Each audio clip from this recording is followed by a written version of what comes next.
ఈ పాఠం బడిలో చెప్పమనండి, ఈ పాఠాలు యూనివర్సిటీలో చెప్పమనండి. ఈ మనుషులు ఎక్కడి నుండి వచ్చారు అన్న విషయం ప్రపంచంలో ఏ పుస్తకాలలో లేదండి.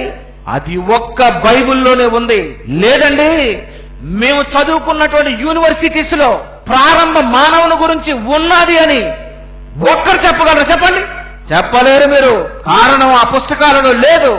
మనిషి నుండి మనుషులు వస్తున్నారు అని, ప్రారంభంలో మృగము నుండి మనిషి వచ్చాడని చదువుకున్నారే గాని ఆదాము నుండి వచ్చాడు అని ఎక్కడైనా ఎప్పుడైనా చదువుకున్నారా? చెప్పండి. 1వ తరగతిలో చదువుకున్నారా? లేదు. 2వ తరగతి లేదు. 5వ తరగతి లేదు. 10వ తరగతి లేదు. ఇంటర్మీడియట్ లేదు. డిగ్రీ లేదు. ఆదాము నుండి వచ్చాడు మనిషి అని ఎక్కడైనా ఉందా? అంటే చరిత్ర రాసిన వాడికి కూడా ప్రారంభకుడు ఆదామన్న సంగతి తెలియదన్నమాట. చరిత్ర రాసిన వాడికి ప్రారంభికుడు ఆదామని తెలియనప్పుడు వాళ్ళు రాసిన పుస్తకం చరిత్ర పుస్తకం ఎలా అవుతుంది? మానవ చరిత్రే మనిషికి తెలియనప్పుడు ప్రారంభ మానవుడు ఆదామని పుస్తకములలో రాయనప్పుడు నువ్వు చెప్పింది చరిత్ర కాదు, నీకు చరిత్ర తెలియదు. అపోస్తుల కార్యములు 17వ అధ్యాయం 26వ వచనం చూడండి. యావత్తు భూమి మీద, అంగారకుని మీద కాదు, బుద్ధుడి మీద కాదు, శుక్రుని మీద కాదు, చాలా మంది మిగిలిన ఇతర గ్రహాలలో జీవులున్నాయని చెబుతున్నారు. బైబిల్ అది ఒప్పుకోవడం లేదు. అక్కడ జీవులే లేవు. యావత్తు భూమి మీద కాపురం ఉండుటకు బైబిల్ ఇస్తున్న కరెక్ట్ ఇన్ఫర్మేషన్ ఇది. యావత్తు భూమి మీద కాపురం ఉండుటకు నువ్వు భూమి మీద ఉండాలి బిడ్డ. యావత్తు భూమి మీద కాపురం ఉండుటకు ఆయన ఎవరు? ఆయన ఎవరు? దేవుడు. యావత్తు భూమి మీద కాపురం ఉండుటకు ఆయన ఒకని నుండి ప్రతి జాతి మనుషులను సృష్టించి, ఒకని నుండి ప్రతి జాతి, ఒకని నుండి ఒకరి నుండి అని అనలేదు.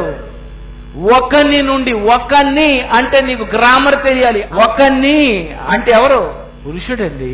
ఒకరి నుండి ప్రతి జాతి మనుషులను సృష్టించి, ఎవరా ఒకరు?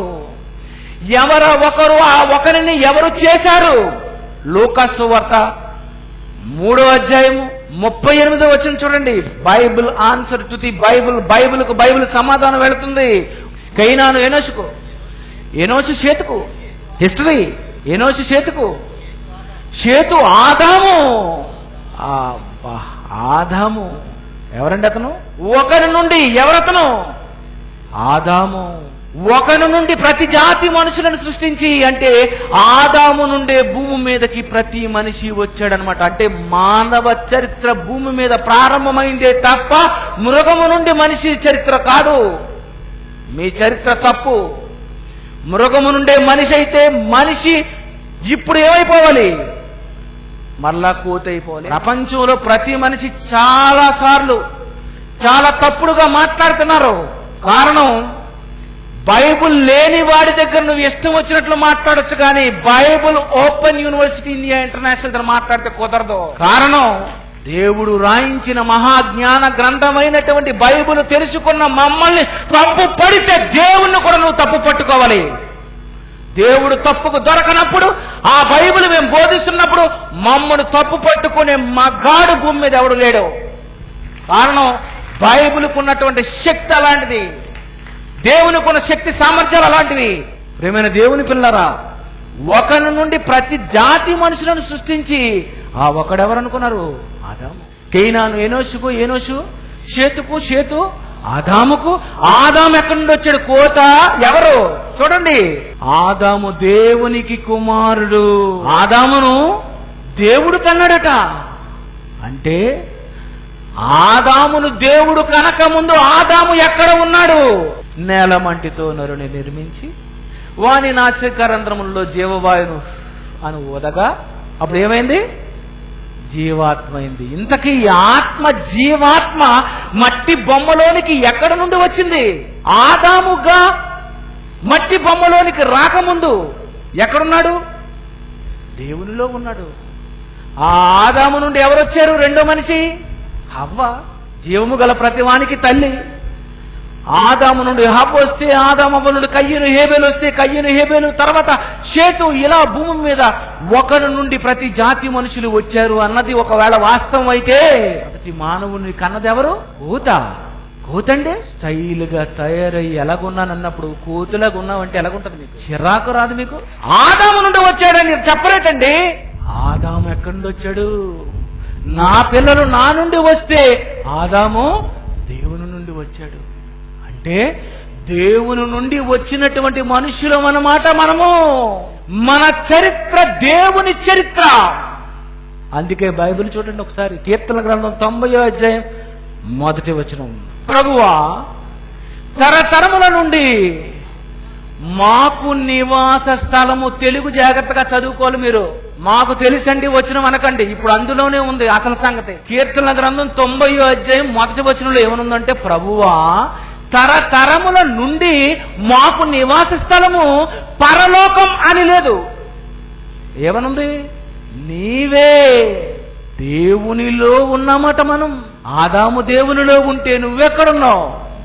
నువ్వు కూడా దేవునిలోనే ఉన్నావు. నేనెక్కడున్నాను? నేను దేవునిలోనే ఉన్నాను.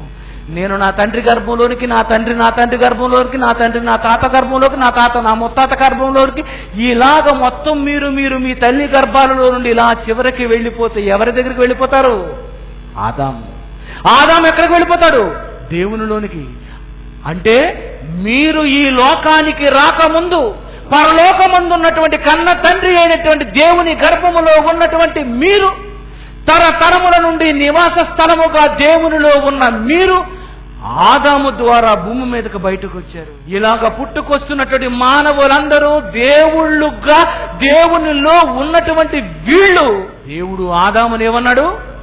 దేవుని కుమారుడు. ఏమన్నాడండి? దేవుని కుమారుడు అని అన్నాడు. దేవునికి పుట్టాడు గనక దేవునికి కుమారుడు. ఒక ఉదాహరణ చెప్తాను. కాకికి పిల్ల పుడితే కాకాట, కుక్కకు పిల్ల పుడితే కుక్క, రాజుకు కొడుకు పుడితే రాజు, దేవునికి పుడితే ఏమవుతాడు? దేవుళ్ళు. దేవుడు. దేవునికి పుట్టినటువంటి దేవుడైనటువంటి ఆదాము నుండి పుట్టుకొస్తున్నటువంటి మనుషులందరండి ఎవరనుకున్నారు? దేవుళ్ళు. నిర్గమాకాండం 7వ అధ్యాయం 1వ వచనం చూడండి. మోషేతో దేవుడు ఇట్లంటున్నాడు, ఇదిగో నేను నిన్ను ఫరోకు దేవునిగా నియమించితిని. నాయనా మోషే నువ్వు దేవుడు అన్నాడు. మోషే దేవుడైతే ఆదాము ఎవరు? ఆదాము దేవుడు. ఆదాము నుండి పుట్టుకొస్తున్నటువంటి మనం అందరం కూడా దేవుళ్ళుగా ఉండవలసిన మనము మృగాలుగా ఎందుకు మారిపోయాం? ఈ మృగాలుగా మనుషులను మార్చినది ఎవరనుకున్నారు? అదేనండి, అదే దెయ్యం. ఘోర మృగం. ఎవరిని మృంగుదునా అని వెతుకుతూ వాడు తిరుగుతున్నాడు.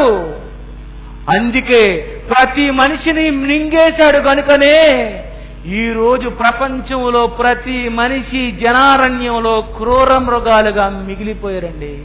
అవ్వ దగ్గరకు వచ్చింది, ఇది నిజమా? ఈ తోట చెట్ల పరములలో దేనినైనా తినకూడదని దేవుడు చెప్పనా? మీరు తింటే దేవతలైపోతారు అంటే అంతకుముందు ఎవరు వీళ్ళిద్దరు సరే ఎంత మాయ చేసిందో? ఏం మాయ చేసేవే? మీరు తింటే దేవతలైపోతారు. ఆహా, అయితే నేను దేవతనైపోతాను. భూమి మీదకు వచ్చినటువంటి ప్రతి మనిషి పాపము చేసి పాపులుగా మారి, నరహంతకులుగా మారి, దేవాంతకులుగా మారి, దేవుళ్ళుగా ఉండాలి అని, దేవుళ్ళుగా చూడాలని దేవుడు అనుకుంటే, దెయ్యము వలన భూమి మీద పుట్టినటువంటి మనుషులు మృగాలుగా మారిపోయిన పిల్లలు దేవుళ్ళు అవ్వాలని దేవుడు అనుకున్నాడండి. తప్ప డాక్టర్ కొడుకు డాక్టర్, యాక్టర్ కొడుకు యాక్టర్, లాయర్ కొడుకు లాయర్, ఇంజనీరింగ్ చేసిన వాడు ఇంజనీర్.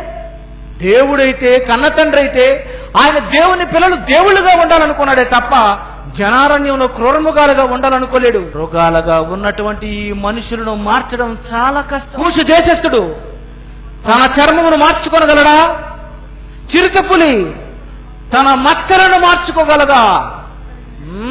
పుట్టుకతో వచ్చాయి వాటికి. పుట్టుకతో వచ్చినటువంటి చిరుతపులి మచ్చలు, దాని స్వభావం చివరి వరకు చిరుతపులిలా బ్రతుకుతున్నప్పుడు అది నువ్వెక్కడి నుండి వచ్చావు? దేవునికి పుట్టావు. దేవునికి పుట్టిన మనిషి, ఈ మనిషి నుండి వచ్చిన ఈ మనిషి దేవుడుగా భూమి మీద నీకు దేవుని స్వభావం రావాలే కానీ దెయ్యంగా నువ్వు మారిపోయావంటే నువ్వెవరో నీకు ఇంతవరకు ఎవరు చెప్పలేదు నీకు. మీరు దైవమని అంటున్నాడు చూడండి 82 కీర్తన. 6వ వచనం, కీర్తన 82:6, మీరు దైవములని, మీరందరూ సర్వోన్నతుని కుమారులని, తండ్రి లేనటువంటి నేనే మీకు అంటున్నాను నాయన, దేవుని కుమారులైనటువంటి మీరు దైవములుగా దేవుళ్ళుగా బ్రతకండరా. ఈ పాఠం బడిలో చెప్పమనండి, ఈ పాఠాలు యూనివర్సిటీలో చెప్పమనండి.